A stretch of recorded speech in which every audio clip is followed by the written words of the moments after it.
Ada orang hantar kat saya lah. Dia kata apa mana ni, okey, dia kata ada orang forward kat dia lah. Dia kata Rafizi lari untuk mengelak dari dipersalahkan. Dia kata ni ditulis, idea dan kerja beliau lah untuk deal dengan Tun Saka. Dia kata idea dan kerja beliau lah untuk deal dengan Tun Saka. Okey, dua pertuduhan.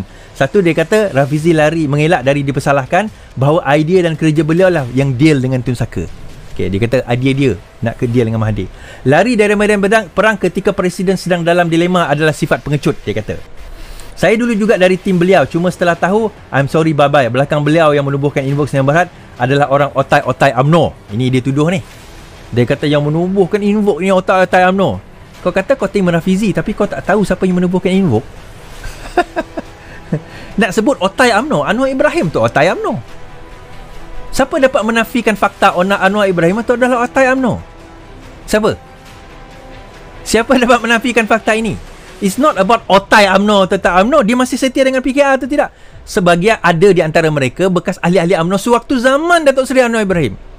Bila Anwar sudah keluar, masuk menubuhkan perkataan PKR, dia orang keluar bersama dengan Anwar. Kita tak menafikan perkara tersebut. Okey, dia kata kat sini, Rafizi lari untuk mengelak dari dipersalahkan. Idea dan kerja beliau lah untuk deal dengan Tun Saka. Deal apa? Antara orang yang tak setuju melantik Tun untuk jadi Perdana Menteri adalah Rafizi. Kita setuju untuk nak bekerjasama, tapi bukan lantik dia jadi Perdana Menteri. Siapa yang setuju untuk lantik dia jadi Perdana Menteri? Sebab tu nak bercakap, jangan ngaku orang Rafizi, konon-kononnya orang Rafizi tahu segala-galanya, tapi tak tahu hakikat juga. Macam ada salah cerita tu, ada bos kata tak ada pun kena pecat.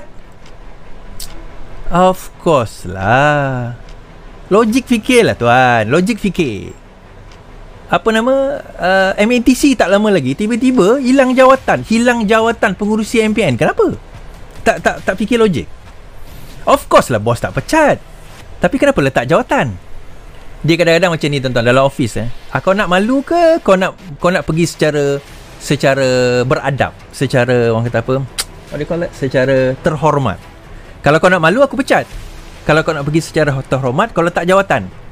Basically it's the same thing. It's the same thing. Dan Anwar takkan nak aku dah sebut nama dia kan. Takkan bos dalam syarikat tu nak memalukan pekerja dia. Contoh kalau bos tu nama Anwar lah. Contoh. Ni ambil part ni nanti. Ni kes lembaga disiplin yang seterusnya. Silakan. Lari dari medan perang ketika presiden dalam dilema adalah sifat pengecut. Lari dari medan perang. Bila masa dia lari dari medan perang? Masa dia decide untuk nak mengundur diri dari politik adalah pada November 2019. Masa tu kita kerajaan. Tak ada istilah lari. Kita masih lagi kukuh jadi kerajaan. Dan kamu memegang jawatan-jawatan dan memegang projek-projek dan tak kisahlah di peringkat negeri, di peringkat pusat, kamu ada. Kerajaan jatuh pada bulan Mac 2020, iaitu kira-kira November, Disember, Januari, Februari, Mac, 4 bulan kemudian. Dekat mana yang dia lari? Dia berada, Rafizi ada sewaktu kerajaan sedang kukuh. Now, katalah masa tu kerajaan, okeylah, kerajaan tumbang bulan 3. Soalan saya, kamu yang menulis ni, dekat mana kamu masa tu? Kamu salahkan Rafizi, kamu buat apa? Yang orang tuduh Rafizi lari, kamu buat apa? Sehingga boleh menguatkan parti. Kenapa kamu tak boleh buat sama atau lebih baik daripada Rafizi? That is my question. Kalau kamu tak boleh buat lebih baik atau sama macam Rafizi sewaktu kerajaan telah jatuh, sehingga sekarang sampai kalah 4 PRU, soalan saya, wajarkah saya mengundi kamu kalau kamu bertanding lah? Ini sebab tak ada siapa yang announce lagi kan. Wajarkah saya biarkan meneruskan parti ini?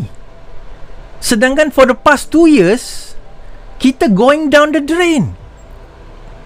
Itu soalan saya. Jadi bila Rafizi kembali, bukan dalam keadaan kita menang PRN. Rafizi kembali dalam keadaan kita dah kalah. Dia dah kaya raya Rafizi ni. Ini saya nak cerita tuan-tuan. Dia punya syarikat tu kaya raya. Multi-million dah. Dia tu multi-millionaire. Kalau dia tak payah balik pun, dia dah boleh hidup senang dengan kerja dia. Tapi kenapa dia nak balik? Sebab dia kasihankan, bukan parti kasihankan rakyat. Kasihankan rakyat. Dan nak balik, nak membetulkan rakyat, dia kena mulakan daripada parti. Dan nak membetulkan parti, dia kena pada timbalan ke bawah. Sebab presiden masih relevan.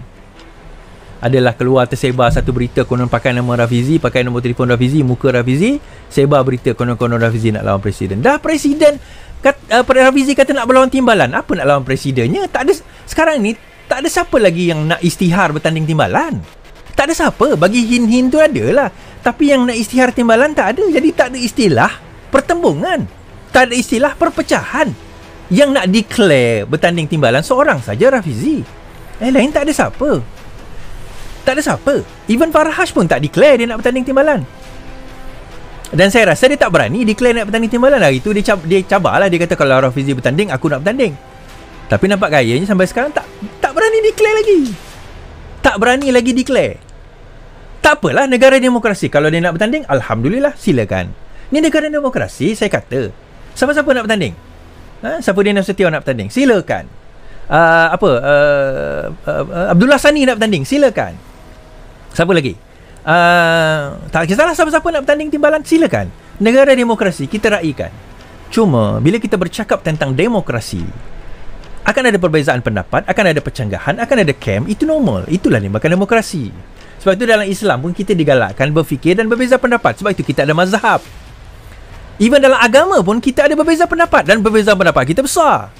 Sampai kita ada mazhab yang kita kenal 4 mazhab. Mazhab ni banyak tuan-tuan, beratus mazhab. Kita tak sebut Zahiri. Kita ada mazhab mazhab Salafi. Kita ada dia tak panggil mazhab, tapi dia pandangan stil mazhab lah. Kita ada macam-macam lah mazhab-mazhab yang ada. Syiah dan sebagainya, diterima atau tidak itu cerita lain. Dan even dalam akidah pun kita ada perbezaan pendapat di antara Salafi dan juga Asy'ari. Di antara Hambali dengan Asy'ari, dia ada perbezaan pendapat.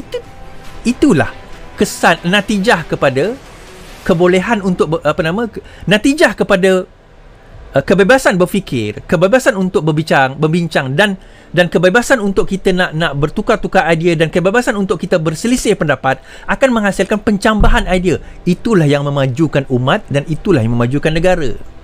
The moment you kata tak boleh, you saja, satu pandangan saja, maka itu salah. Sama juga dengan tim Rafizi, saya kata benda yang sama. Kita tak boleh kata dia ada tim tu salah. Bagi dia biar dia bagi pendapat dia.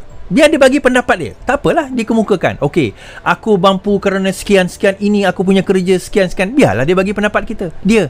Dan tim satu tu pun, kalau kita menyanggah, tak apa, kita sanggah. Dan yang nak menyanggah Rafizi pun sanggah daripada segi fakta, jangan sanggah daripada segi peribadi. Jangan sanggah peribadi.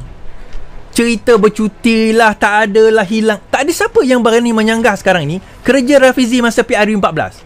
Cuba siapa, saya nak tim yang anti Rafizi ni kemukakan. Sewaktu PRU14, invoke lah yang menyebabkan kerosakan negara, invoke yang menyebabkan parti melingkup. Tulislah. Invoke buat macam ni sepatutnya tak boleh, kena invoke macam ni. Itu saya setuju. Kritik invoke dalam kerja dia dalam PRU14. Buat yang itu. Yang kamu tak boleh, masalahnya kamu berhujah dalam isu peribadi. Oh, dia bercuti. Kalau dia bercuti, orang korek lah rasa kamu pun bercuti. Jadi akhirnya cerita bercuti. Kita tak berbincang tentang idea, percambahan idea. Invoke tak patut buat macam ni daripada kajian dapatan mengikut analisa berdasarkan kepada kaedah matematik dan juga statistik. Sepatutnya dia menggunakan kaedah ini kerana berdasarkan profesor sekalian. Macam tu barulah ngam. Itu adalah bau ngam. Ini nak bawa hujah yang ke laut.